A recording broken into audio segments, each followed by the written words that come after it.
Hello my friend, स्वागत है आप सभी का अपने YouTube channel MWVK sir education institute में। आज हम इस क्लास में सिखाने वाले हैं क्लास 10 से दो चर वालों रैखिक समीकरण से बहुत ही मोस्ट इम्पोर्टेंट क्वेश्चन है। ये क्वेश्चन हर बार बोर्ड एग्जाम में 6 नंबर में पूछा जाता है। क्वेश्चन दिया गया है 5 वर्ष पूर्व नूरी की आयु सोनू की आयु की 3 गुनी थी।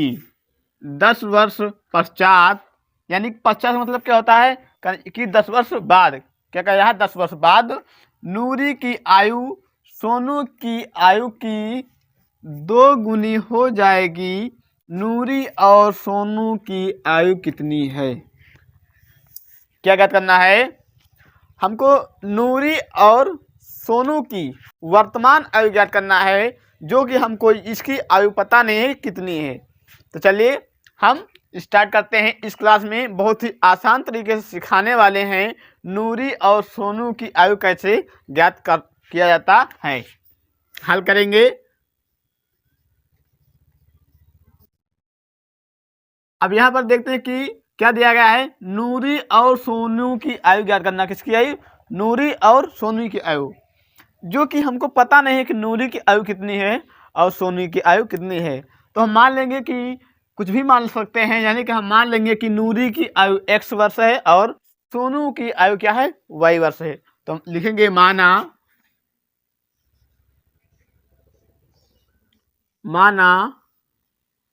नूरी की आयु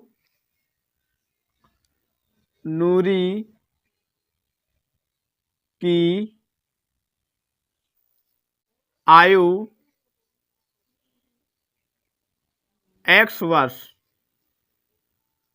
तथा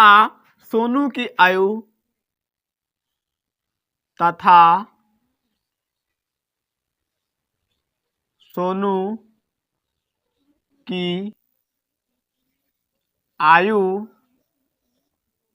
y वर्ष है। क्या मान लिया?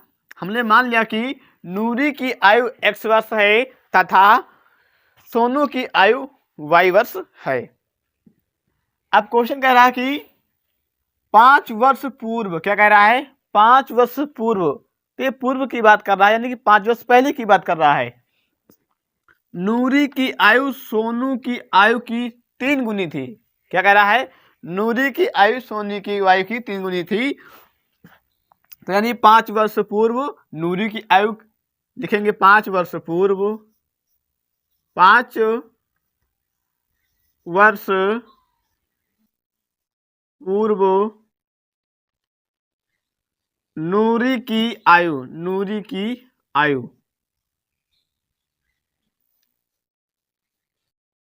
तो यहाँ पर हमने नूरी की आयु क्या माना? x वर्ष माना है, तो 5 वर्ष पूर्व हो जाएगा x माइनस 5। क्या हो जाएगा? x माइनस 5 वर्ष है। आगे क्वेश्चन कह रहा है कि सोनू की आयु की 3 गुनी थी। अब जब 5 वर्ष पूर्व नूरी की आयु x माइनस 5 वर्ष है, तो उस समय सोनू की आयु भी कितनी होगी? y माइनस 5 वर्ष, यानी कि इसमें से ही 5 वर्ष पहले करेंगे तो सोनू की आयु हो जाएगी, सोनू की आयु y माइनस 5 वर्ष है। अब प्रश्न कह रहा है, लिखेंगे प्रश्नानुसार। क्या लिखेंगे? प्रश्नानुसार, यानी कि प्रश्न के अनुसार लिखेंगे प्रश्नानुसार। प्रश्न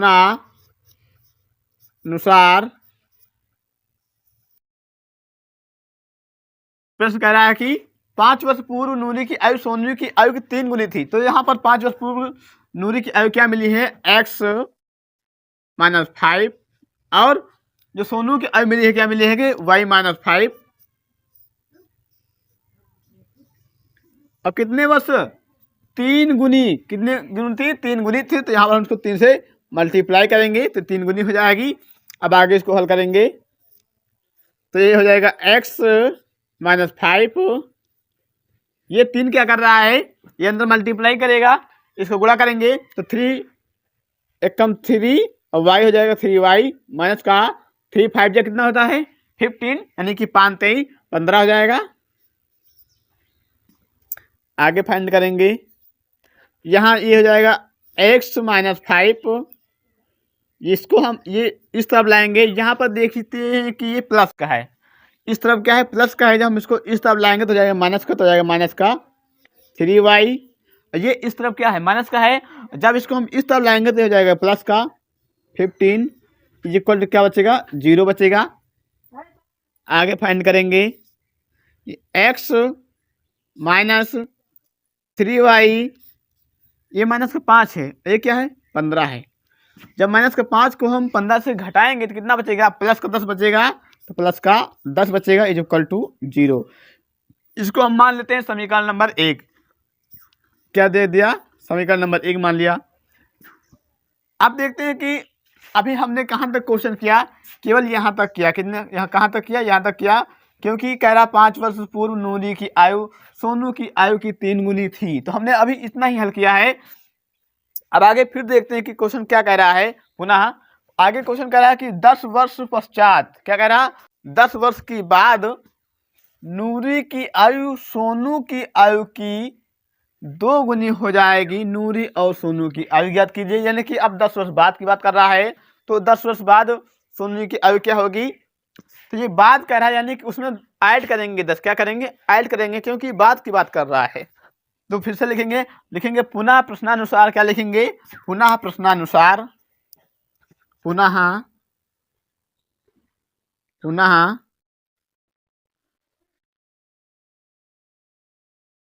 प्रश्नानुसार, ना प्रश्नानुसार देखते हैं तो क्या कह रहा है 10 वर्ष पश्चात नूरी की आयु, तो 10 वर्ष पश्चात नूरी की आयु क्या हो जाएगी x प्लस 10 हो जाएगी इक्वल टू, आय कह रहा है कि नूरी की आयु सोनू की आयु की 2 गुनी थी, क्या थी 2 गुनी थी, तो 2 गुनी यानी कि 2 से मल्टीप्लाई होगा और y प्लस 10 हो जाएगा, ये मिलेगा। अब देखते हैं यहाँ पर ये 2 क्या कर रहा है अंदर मल्टीप्लाई कर रहा है, तो इसको अंदर क्या करेंगे अंदर मल्टीप्लाई करेंगे, तो हमको आगे क्या मिलेगा, ये मिलेगा x प्लस का 10, आगे मिलेगा 2y प्लस का 20। जब ये 2 इससे मल्टीप्लाई कर तो 2 दाम 20, यानी कि 2 10 जा 20। अब यहाँ पर देखते हैं कि ये इधर प्लस का है, जब इसको हम इस तरफ लाएंगे क्या हो जाएगा माइनस हो जाएगा। इसको आगे देख लेते हैं, आगे क्या मिलेगा x प्लस 10 है, और ये इसको जब हम इस तरफ लाएंगे तो इस तरफ क्या है प्लस का है, जब इसको हम इस तरफ लाएंगे दूसरे पक्ष में तो हो जाएगा माइनस का हो जाएगा, तो माइनस का 2y।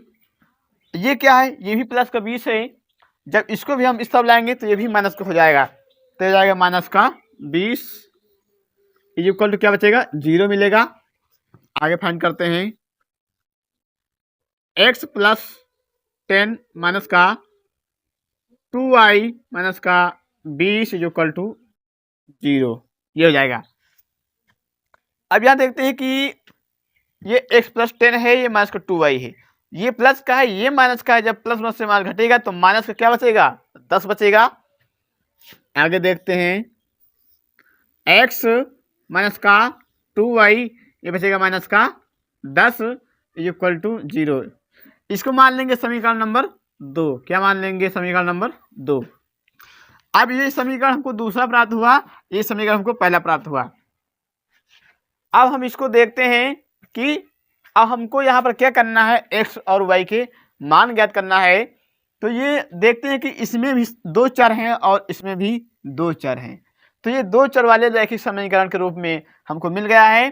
तो अब हम इसको या जोड़ें या घटाएं या किसी भी प्रकार से एक चर को कैंसिल करना होता है। इस क्वेश्चन को हम 3 विधियों से लगा सकते हैं, विलोपन विधि से भी लगा सकते हैं, वज्र गुणनखंड विधि से भी लगा सकते हैं और प्रतिस्थापन विधि से भी लगा सकते हैं।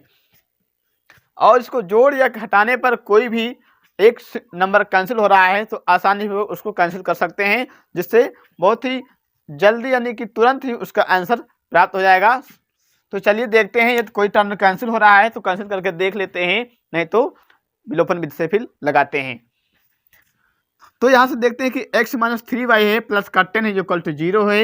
यहाँ भी x माइनस 2y है माइनस का 10 इज इक्वल टू 0 है। तो यदि हम समीकरण को घटा देते हैं, किससे, समीकरण 1 से समीकरण 2 को यदि हम घटाते हैं तो क्या होता है कि x का टर्म कैंसिल हमको मिल रहा है। तो यहाँ पर हम ये नियम लगाएंगे, इसको क्या करेंगे, घटा देंगे तो लिखेंगे समीकरण 1 व 2 को घटाने पर, क्या लिखेंगे, समीकरण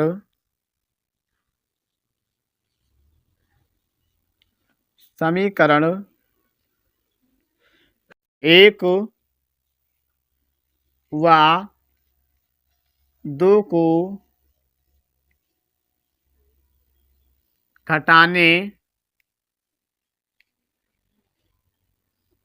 पर क्या करेंगे, समीकरण 1 व 2 को घटा देंगे, लिखेंगे समीकरण 1 व 2 को, ये घटाने लिखा है, घटाने पर आगे देखते हैं हमको क्या मिलता है।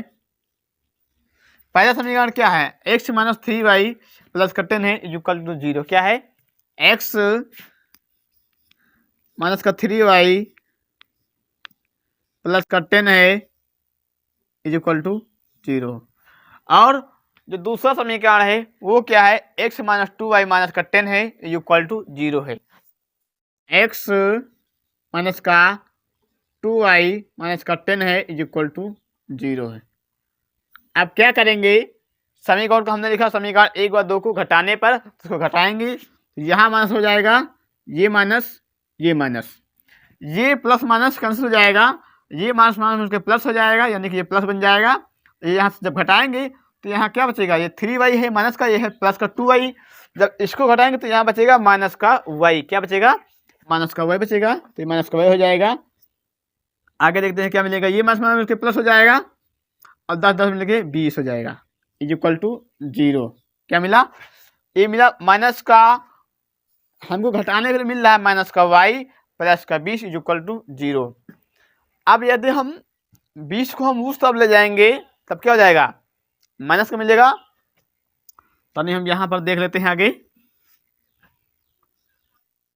क्या करेंगे, ये माइनस का y इक्वल टू, जब ये प्लस का इस तरफ, इसको जब हम उस तरफ ले जाएंगे तो माइनस का मिलेगा, तो जाएगा माइनस का 20। अब माइनस माइनस कैंसिल हो जाएगा, y का मान कितना मिलेगा, 20। y का मान कितना मिला हमको, y का मान 20 मिला। अब हम y का मान किसी भी एक समीकरण में पुट करेंगे और x का मान ज्ञात करेंगे। तो पहला समीकरण क्या है, x माइनस 3y प्लस का 10 है इक्वल टू 0। तो हम लिखेंगे y का मान समीकरण 1 में रखने पर, क्या लिखेंगे, y का मान समीकरण 1 में रखने पर लिख देते हैं, y का मान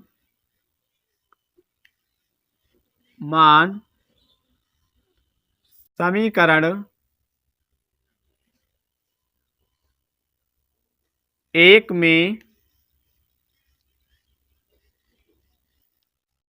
रखने पर क्या करेंगे, y का मान समीकरण 1 में रखेंगे। और जो पहला समीकरण है वो क्या है, x माइनस 3y, क्या है, x माइनस 3y है। आगे फाइंड करेंगे x माइनस 3y, आगे क्या है, प्लस का 10 इज इक्वल टू 0, प्लस का 10 इज इक्वल टू 0, ये है। अब हमको y के स्थान पर क्या पुट करना है, y के स्थान पर 20 पुट करना है, क्योंकि y के मान हमको मिला है 20, तो हम y के स्थान पर 20 पुट करेंगे। आगे देखते हैं, x माइनस 3 गुणे 20 प्लस का 10 इज इक्वल टू 0, क्या मिलेगा, x माइनस 3 गुणे 20 प्लस 10 इज इक्वल टू 0, ये मिलेगा।